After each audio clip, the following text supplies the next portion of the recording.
Well, the news from Ukraine, of course, has sent shockwaves across global markets over fears of the impact the conflict would have on the economy. Well, our business editor, Stephen Carroll, is joining us here on set. Stephen. Stuart, we are seeing major movements on all sorts of markets in response to that move by Russia, starting with the price of oil, which we've seen jump sharply in trading since that news was first announced. The international benchmark Brent crude breaking through $100 a barrel, the first time that's happened since 2014, a jump too in West Texas Intermediate crude. This is over fears of the impact to supplies, given that Russia is one of the biggest oil producers in the world. You can see Brent crude now at $103 a barrel. European gas prices have skyrocketed as well. Dutch TTF futures, which is the benchmark price we follow for price of gas in Europe, up almost 30% in trading today. That's for deliveries next month. Prices also soaring for contracts delivering in April and May. These prices at around 115 euros are lower than a peak that we saw in December, but they are climbing rapidly.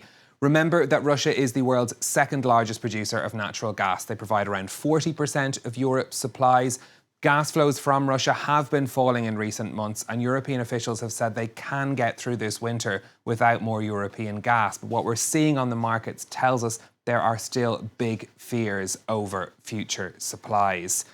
Let's turn next to the stock markets. Trading in Russia had first been suspended. The Moscow market has now opened, though it's down 30% almost on the MOEX index in Moscow as well. This is an index that had slumped earlier in the week too, after President Putin announced first of all, that he was recognising those breakaway republics, but a really sharp fall as trading finally got underway in Moscow today. Russian banks in particular being hammered. They're at the front line of any future sanctions that we're now expecting to be announced by both the European Union and the United States.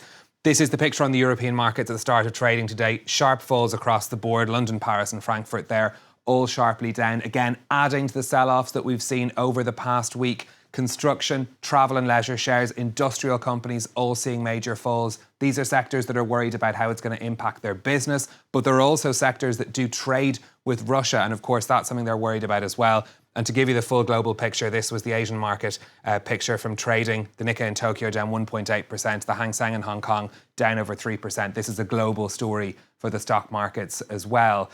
Seeing big moves as well on the currency markets. The Russian ruble has slumped to a record low against the dollar and the euro. This as markets are expecting further harsher sanctions on Russia as a result of this invasion. The Russian central bank says it's intervening in markets to try to prop up the value of the currency and would offer liquidity support to the banking sector.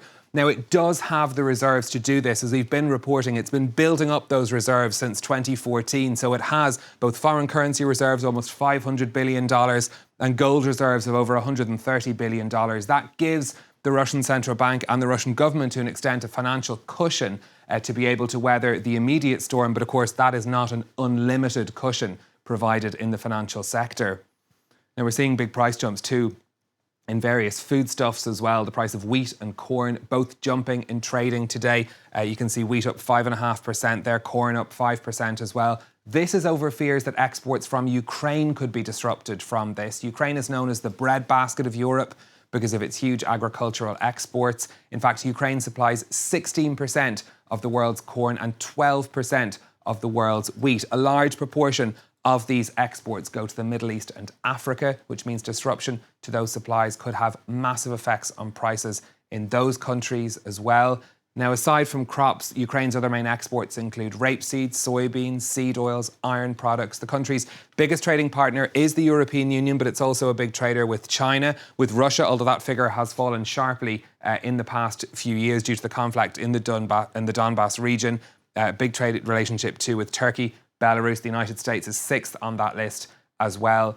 This is something that people all over the world are watching to see what impact that might have on supplies. Stuart. Thanks so much, Stephen Carroll, our business editor on France 24.